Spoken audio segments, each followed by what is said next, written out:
Rim Thailand Style guys. Sawadee-ka. Okey guys, hari ni kedai Wan Cina datang banyak-banyak set rim Veloz Wheel buatan Thailand untuk kereta 4x4 yang nak buat Thailand style guys. Okey, so kita buka kotak dulu, tengok rupa rim dia macam mana guys.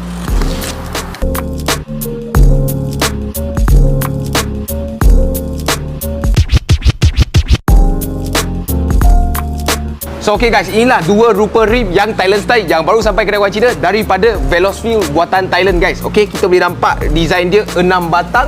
Okay, sangat belanja caliper atau disc. Kalau korang dah pasang, belum pasang tu dah boleh pasang. Okay, so kita boleh nampak yang sangat menarik ialah dia punya warna. Okay, warna dia two-tone. Okay, kita boleh nampak two-tone dia sangat istimewa. Kenapa?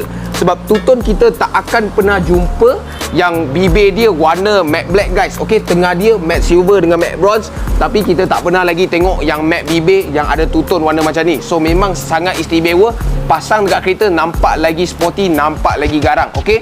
So spek untuk rim ini ialah 18 kali 9.5, offset 25 guys. Okey. So kenapa offset 25? Rasa macam tak keluar kan? So memang Thailand style diorang nak buat petak-petak, diorang tak suka nak keluar-keluar. Keluar memang off-road punya style. Tapi kalau petak tu nampak lagi Thailand style dengan sporty guys. Okey, so memang sangat cantik untuk korang yang nak buat konsep Thailand. Okey. So rim ini datang dengan dua PCD 6 kali 139.7 dan juga 6 kali 114.3. Okey. So kali ini ada juga rim Navara. Korang jangan nangis yang pakai Navara. Okey, memang dah sampai. Okey, ada dua warna ini. Okey, kita boleh nampak finishing pun cantik.